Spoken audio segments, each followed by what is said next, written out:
Hi friends!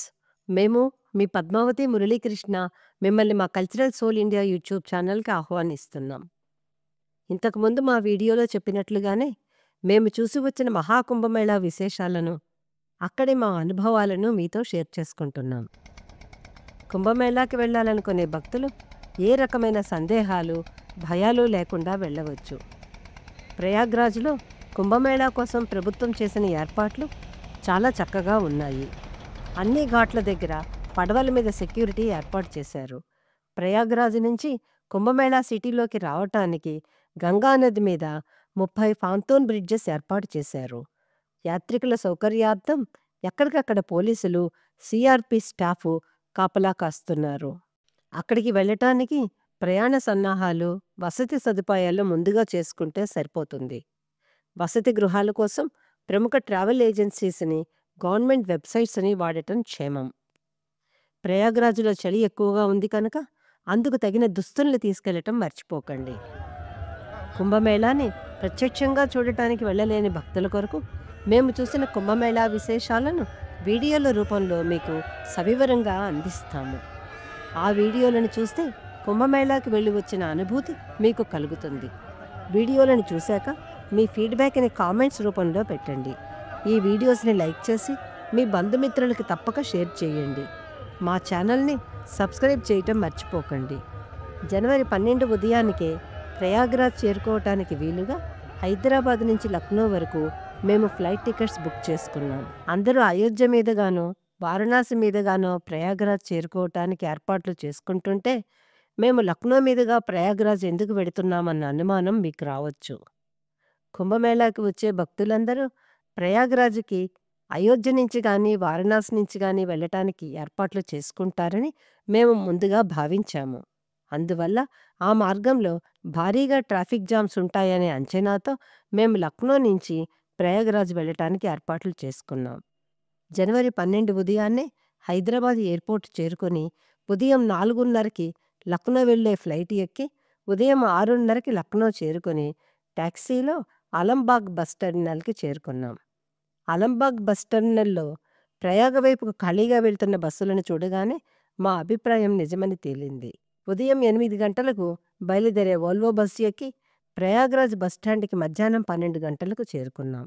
భక్తుల రద్దీ ఎక్కువగా లేకపోవటంతో ఆ రోజున లక్నో నుంచి వచ్చిన బస్సులను సిటీలోకి అనుమతించారు.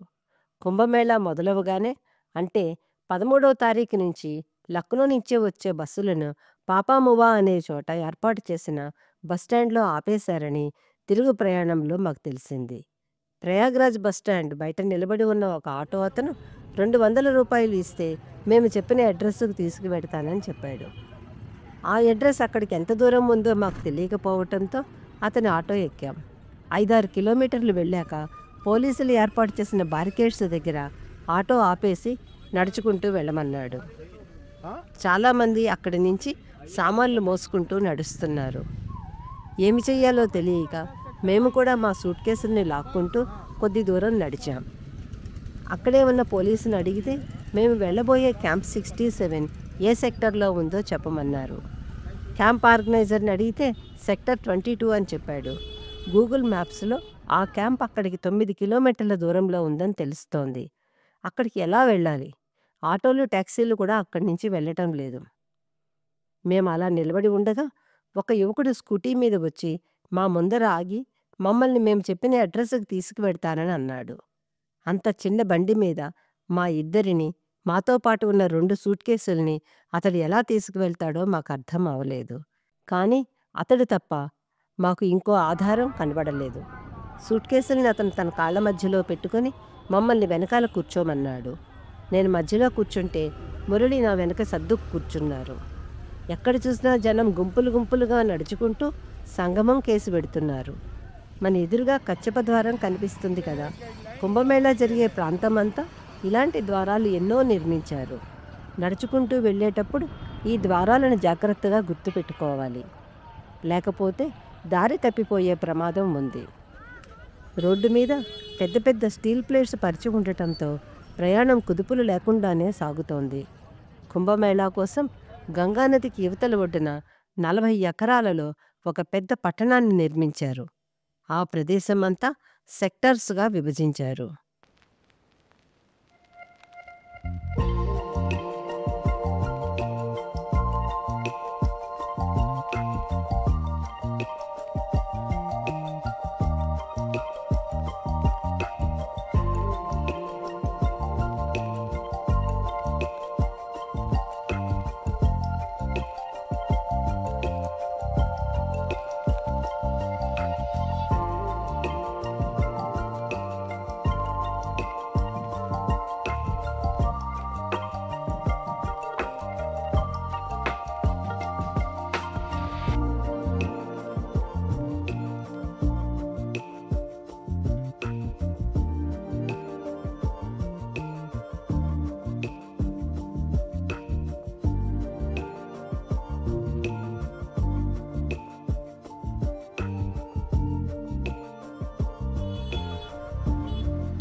గంగానది మీద స్టీల్ సిలిండర్ల మీద కట్టిన పాంటూన్ బ్రిడ్జెస్ దాటుకుంటూ ఎక్కడికక్కడ పోలీసుల సహాయం తీసుకుంటూ సెక్టర్ 22 దగ్గరికి వెళుతున్నాం.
ఎక్కడికక్కడ మేము వెళ్ళవలసిన సెక్టర్ గురించి పోలీసులను అడుగుతూ వెళ్తున్నాం.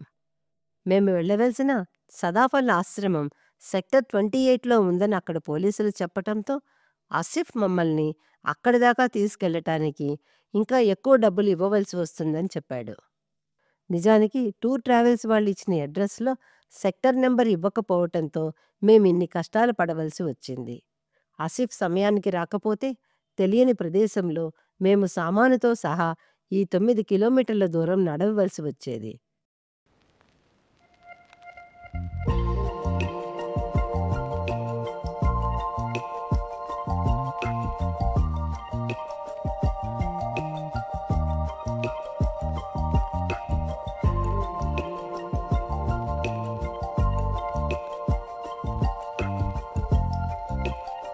ఆసిఫ్ మమ్మల్ని సదాఫల్ ఆశ్రమం లోపలికి తీసుకువెళ్ళి వదిలిపెట్టాడు.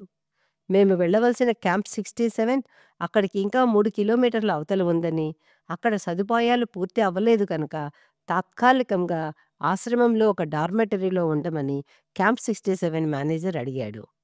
మాకు ఏమి చెయ్యాలో అర్థం కాక డార్మెటరీలో ఉండటానికి ఒప్పుకున్నాము.